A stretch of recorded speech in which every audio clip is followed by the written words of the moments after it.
you are affected by the VUCA world, VUCA, or in short, very uncertain, clearly alarming. That's what agility is for. Agility is supposed to be the silver bullet against the VUCA world. Everything is agile today, right? I mean, if you have a look at Google, then whatever, teams are agile, managers are agile, childhood food is agile. The keyword agility as a search in Google will have millions of hits, and you can buy hundreds of books from Amazon about agility. But how does this idea agility fit into an ISO 9001 world? In order to clarify this question, I started a research project 2 years ago with the DGQ, which is the German Organization for Quality. And I conducted interviews with people that worked agile in totally different kinds of organizations and industries. The first exciting insight was everybody was talking about agility. Nobody had a clue what it is. And this was even true for the books, because they didn't define agility really. For most of them, it was kind of flexible or VUCA, or better, anti-VUCA. Do you know exactly what the difference is between being flexible and being agile? In my research, I defined it like that. I personally could be flexible, but I can't be agile. Why? Because agility is always teamwork. This is already the first characteristic of agility: agile, self-organized teams. And the second characteristic would be what we call agile practices. An agile team is more than just simple teamwork. A so-called self-controlled or agile team is formed and determines everything, really everything, without a manager or a leader. So it defines how it divides the work, when a project is finished, when a project starts, who's doing to do what.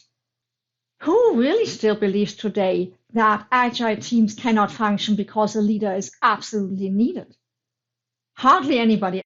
For sure, not us, because quality managers were the first to be convinced that more decision-making competence needs to be closer to running the processes. That's what we established quality circles for. Agile teams are a kind of quality circle reloaded. Is an agile team any kind of team? No. What is important is that the composition is right. All those involved must not only want to work in an agile way, they have to be able to do it. And that mainly means that an agile team needs to have the right combination of people on board. You need different perspectives, different competencies, and experiences. That's why my definition of an agile team refers to a group of competent people who can make decisions independently. And I still need people who facilitate the teamwork. This is not a leader. A leader tells the others what to do. A facilitator makes sure that the people decide what to do and that it is transparent if everybody keeps the direction. In order to do that, we need facilitators that have experiences with agile work. What does the work process look like? An agile team can, for example, introduce a daily stand-up meeting where the current status is discussed every morning, 15 minutes while standing. What is also possible is that you make the work progress visible for everybody. What we see here is called a Kanban board. It's pretty hyped right now, and it's a good solution for workflow that involves small, fast tasks with short circuit times. You can do it even online and use Trello or Jira for it. This clearly shows, if you have a look at that agile practices are not rocket science and can take on very different formats. Some are very individual. Some of them are even standardized. This means you can use them in basically every setting. A Kanban board is a good example for that. And these are then called agile methods. What else is typical of an agile practice? The approach is only determined step by step, gradually shaped, and it's constantly adapted and changed to new findings. And this even applies to targets. Imagine that you have a team that should develop something for me.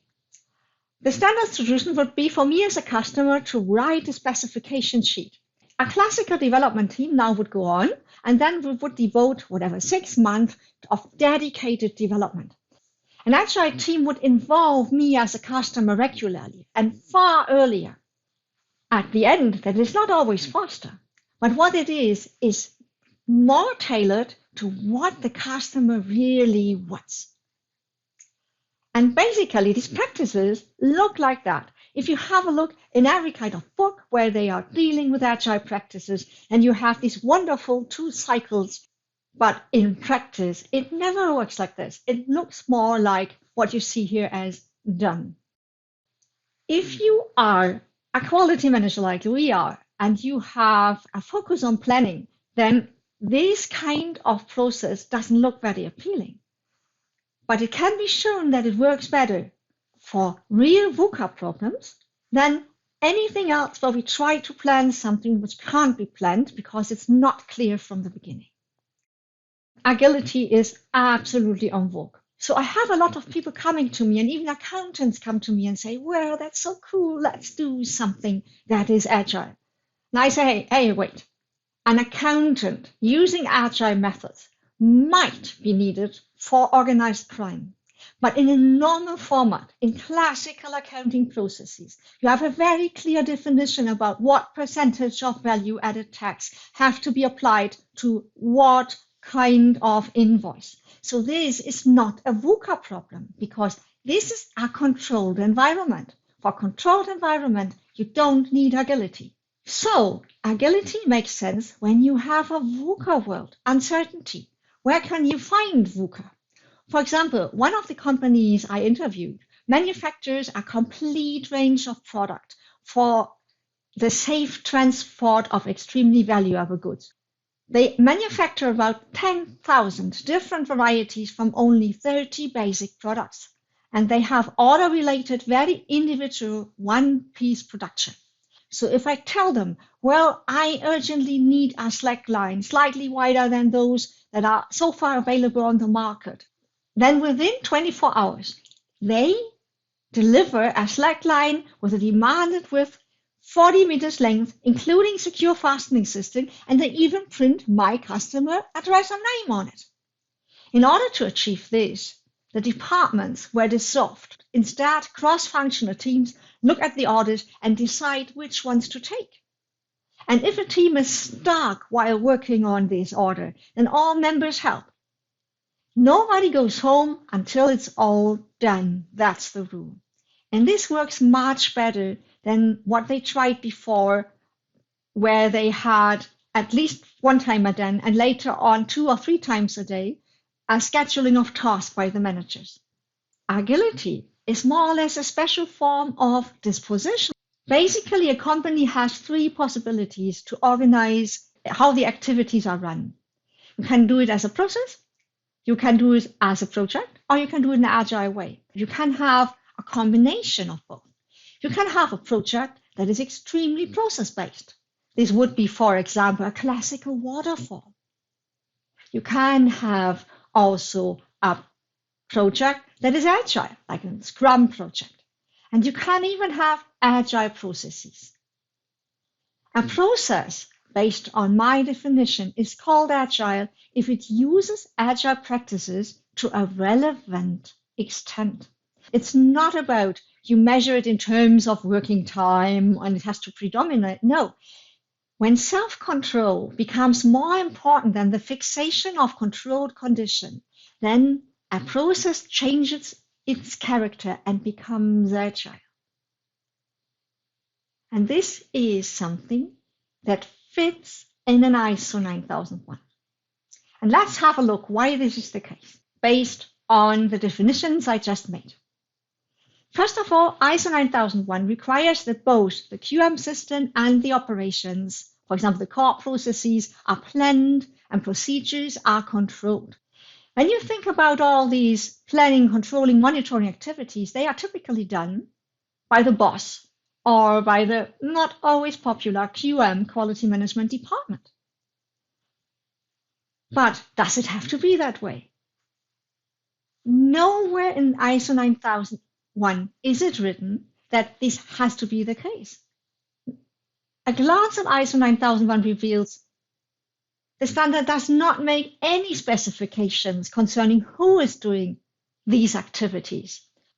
So basically everyone can do it.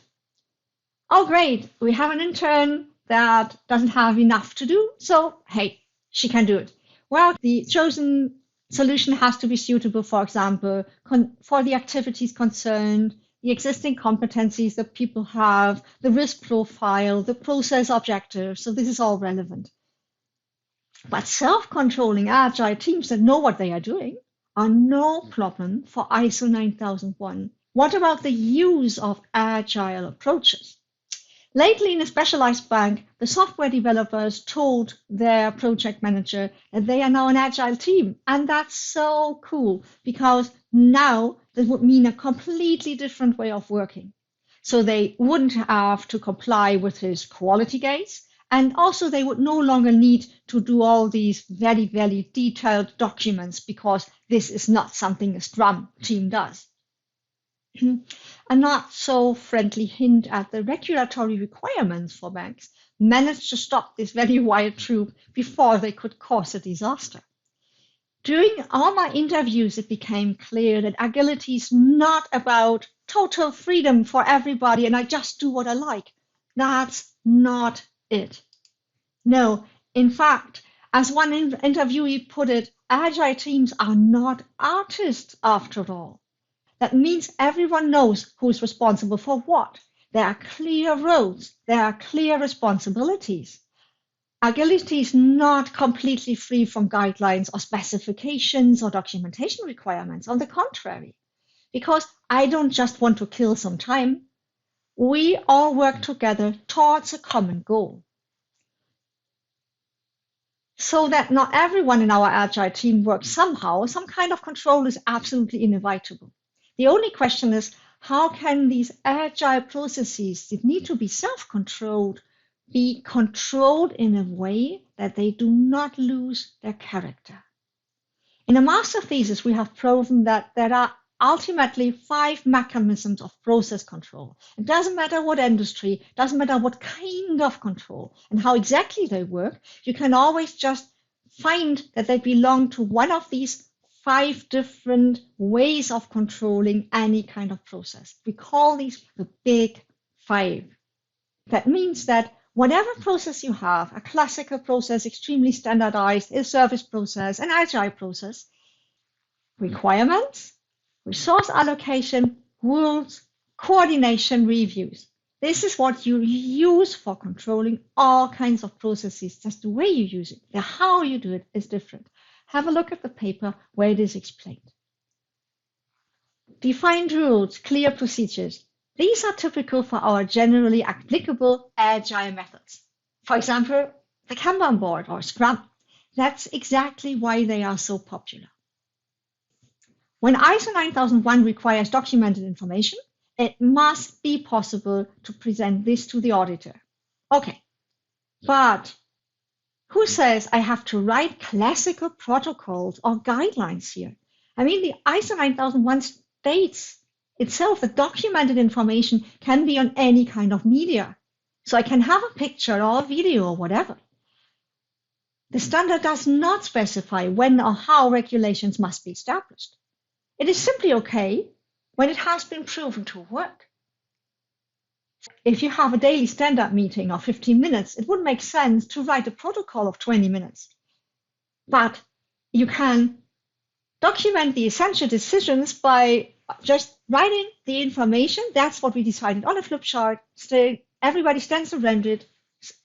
Yeah, thumbs up or down. Click, you just make a picture. It's as simple as that. That means ISO 9001 is much more agile than most people think.